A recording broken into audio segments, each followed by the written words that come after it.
সত্যের সন্ধানে আগামীর পথে টিএম নিউজ 24। গত পরশুদিন সংসদে কিছু জুলাই যোদ্ধা দেখলাম, তাদেরকে সংসদে ডাকছে। আমরা যারা জুলাই যোদ্ধা, আমাদেরকে সংসদে ডাকা হয় নাই। আমরা কি জুলাই যোদ্ধা না? আমরা কি বিএনপি পরিবার না? আমরা বিএনপির আন্দোলনের সাথে যুক্ত ছিলাম না? তাহলে আমরা যদি বিএনপি করতে করতে যদি আজকে জুলাইয়ের আন্দোলনে যদি আমরা জুলাই যোদ্ধা হই, তাহলে আমরা কেন সংসদে যাইতে পারলাম না? আমাদের কেন সংসদে দাওয়াত দিল না? আমাদেরকে কেন অবহেলা করা হইল? জনাব তারেক রহমান, আমাদেরকে অবহেলা করেন না। আমাদেরকে বিভিন্ন প্রোগ্রামে, আমরা বিএনপির যত প্রোগ্রাম আছে প্রতিটা প্রোগ্রামে আমাদেরকে ডাকেন। আমরা জুলাই যোদ্ধা যদি প্রোগ্রামে থাকি। এবং আরেকটা কথা, যেই কথাটা না বললেই নয়, জাতীয়তাবাদী দল বিএনপির যত জুলাই যোদ্ধা যারা আহত আছে, যারা যারা শহীদ, আপনি দেখবেন সবচেয়ে বেশি কিন্তু আহত এবং সবচেয়ে বেশি শহীদ কিন্তু এই জাতীয়তাবাদী দল বিএনপির রাজনীতির সাথে যুক্ত। ছাত্র দলে দেখবেন অনেক নেতাকর্মী কিন্তু শহীদ হয়েছে, অনেক নেতাকর্মী গুম হয়েছে। যুব দলের অনেক নেতাকর্মী গুম হয়েছে, অনেক নেতাকর্মী কিন্তু এই জুলাইয়ের আন্দোলনে শহীদ হয়েছে।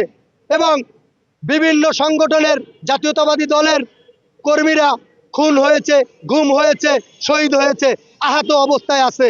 আপনি জনাব তারেক রহমান প্রতিটা বাংলাদেশে খবর নেন, এই রকম আনাই কোনায় বিভিন্ন জায়গা রাজপথে জুলাই যোদ্ধারা অবহেলিত আছে। তাদেরকে আপনি খুঁজে খুঁজে বাইর করেন, আগামী দিনে তাদেরকে রাজপথে রাখেন। তাইলে ওই মুনাফেক দল যারা জুলাই জুলাই করে, যারা জুলাই সনদ করে, তারা বুঝতে পারবে এই জুলাইয়ের আন্দোলনে সামনের সারিতে কারা ছিল। জাতীয়তাবাদী দলের সাথে যারা যুক্ত ছিল, তারাই কিন্তু এই জুলাই আন্দোলনে তারা সামনের সারিতে ভূমিকা পালন করছে। প্রধান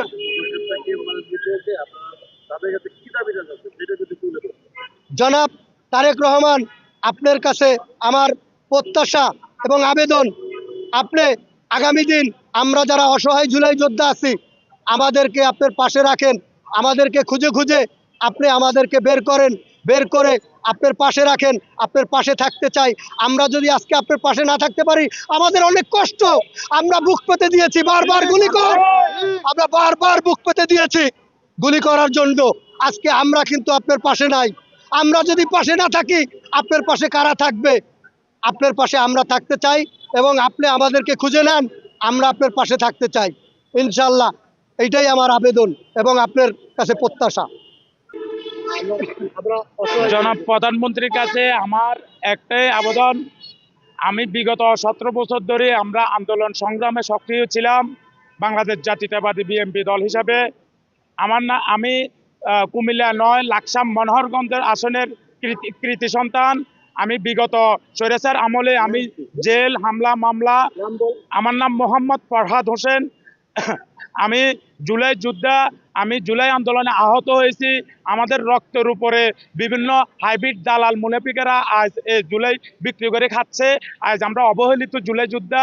আমি জনাব প্রধানমন্ত্রীর কাছে আকুল নিবেদন করতেছি, আমাদের পাশে রাখার জন্য, পাশে আমাদেরকে একটু ব্যবস্থা করার জন্য। এ হলো আমার বক্তব্য। হ্যাঁ, আমি বলতে চাই যে আমার ছেলেটাই আমার খুঁটি ছিল। আমার ছেলে মিন্টু, ঠিকানা ময়মনসিংহ। আহত হয়েছে উত্তরা স্কোয়ার বিল্ডিং এর এখানে, ওইখানে বিল্ডিং এ হয়েছে। আমি সবকিছু কিছু পাইছি, কিন্তু মানে আমার ছেলে খুব পাগলের অবস্থা থাকে। কষ্ট করি,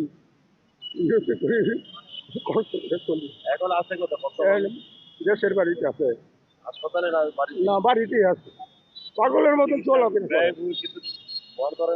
বন কিছুই এখনো দেয়নি আমার সরকারকে, না এখনো কোনো যোগাযোগ করে নেই, এখনো কোনো কিছু করেনি। হ্যাঁ চেষ্টা করছি, ওরা বলছে যে সরকারের থেকে যেটা পাইতেছে এটাই। আমরা তারেক রহমানের কাছে এটাই আবেদন যে আমার ছেলে যেটা আর একটু সুস্থ হয়, আর একটু ভালো থাকে, এই দিকে একটু দৃষ্টি আকর্ষণ করার জন্য এটাই আমার কামনা আর কি।